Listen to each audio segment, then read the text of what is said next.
Então, galera, essa aqui é a perspectiva. Aqui um dos objetos eles ficou sangrando a folha, ficou um pouco para fora, então eu redesenhei ele, diminuí o tamanho, fiz eles menores. Agora eu vou reforçar o traço das perspectivas que eu quero.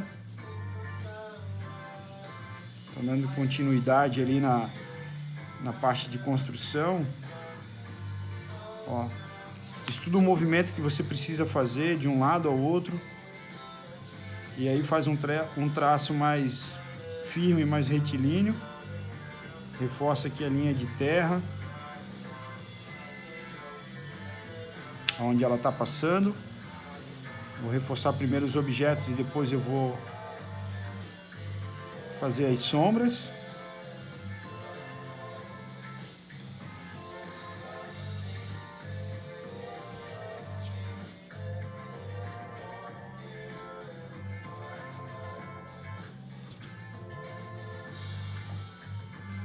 E com base na composição que eu tenho, no que eu estou visualizando, eu vou começar a marcar em relação à minha linha, a minha escala, na verdade a minha escala cromática, as tonalidades, os tons de cinza que eu vejo no meu objeto, o que eu vejo na minha base, o que eu vejo no meu plano de fundo, onde é que tem as sombras, né? Então tá aqui os 3 objetos.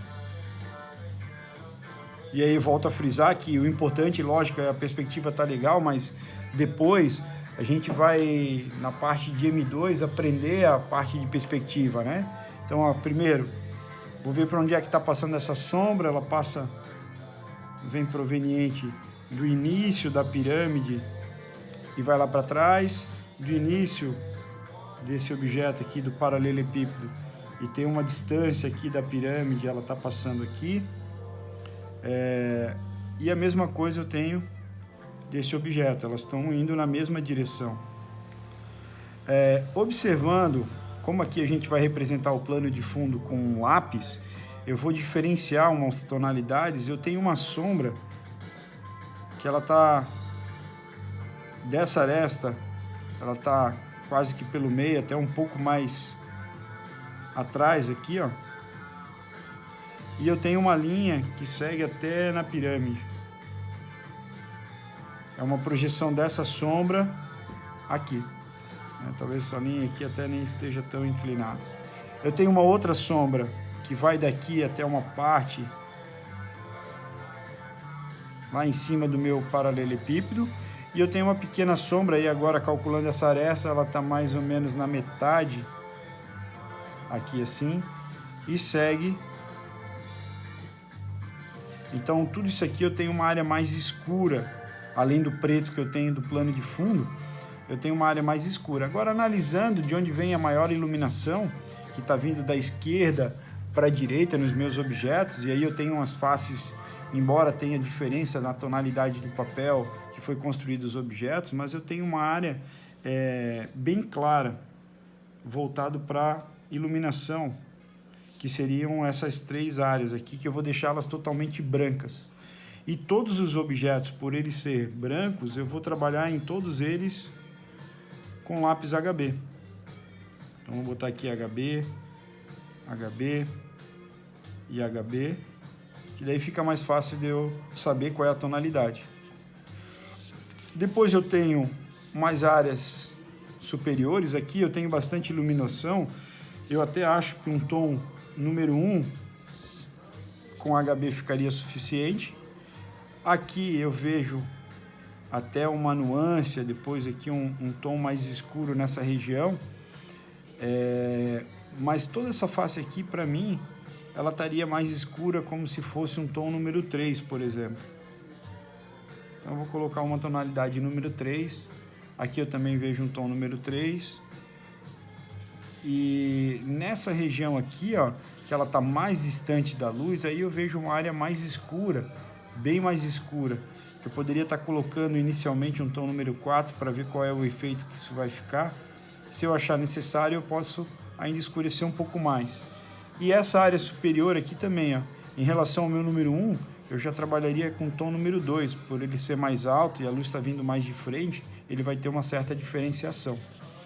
E a base, como a nossa base ela vai ser mais escura que os objetos pelo fato dela ser verde, né? Os objetos são brancos e a base é verde, eu vou colocar um tom, primeiro, definir o tipo de lápis que eu vou trabalhar. Como eu quero contraste, eu vou trabalhar direto com um lápis 2B e eu vou colocar aqui uma tonalidade número 4, feito com o meu lápis 2B. Então ele já vai ter um tom mais escuro que esse tom número 4 aqui, feito com HB. E as minhas sombras, né, todas elas mais próximas do objeto, elas ficam mais escuras, mas conforme elas vão se afastando, a gente tem uma área mais clara lá no final. Então, o que eu costumo fazer? Eu costumo fazer uma seta indicando que eu tenho um gradiente do tom número 6 vindo para um tom número 7, por exemplo. Então, aqui eu estou indicando do 6 para o 7, aqui também um gradiente do número 6 para o número 7. E lembro que também aqui, ó, como faz parte da base, da linha de terra para baixo, isso aqui também vai ser pintado com lápis 2B, porque também está na base. Essa camada número 6, número 7 está por cima da camada número 4. Então isso aqui também vai ser feito com lápis 2B. E tudo que tiver da linha de terra, dessa linha de terra aqui para cima, que a gente chama de plano de fundo,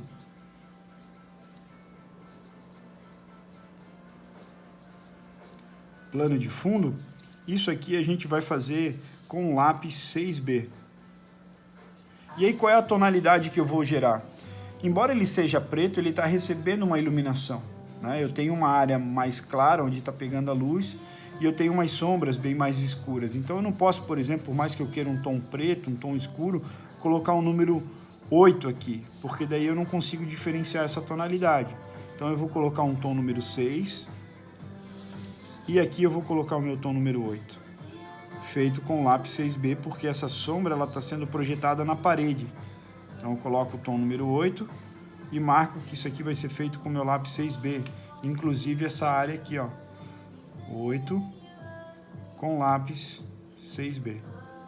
Então o que eu tenho aqui? Todas as marcações necessárias, pertinentes para eu fazer uma boa ilustração. Então o que eu pego? A partir do momento eu analiso bem as tonalidades, as sombras, projeções, contrastes que eu tenho, marco no meu rascunho, e daí sim agora eu vou transportar essa imagem para uma folha de papel canson e vou fazer a aplicação de volume. Como é que a gente vai fazer esse transporte, né? O que seria legal? A gente saber onde é que estão as linhas de construção, por isso que a gente acabou reforçando. Então o que eu fiz? Eu reforcei a linha, e aí eu consigo visualizar, mesmo que por trás do meu desenho, onde é que estão as arestas, ó. E aí eu posso passar o meu lápis 6B somente aonde eu quero transportar a imagem, ó. Ah, professor, eu não consigo ver. O que você pode fazer? Projetar essa tua imagem numa janela, numa iluminação, numa mesa de luz, e aí você consegue ver as arestas com bastante exatidão, certo? Então essa primeira parte do rascunho seria essa.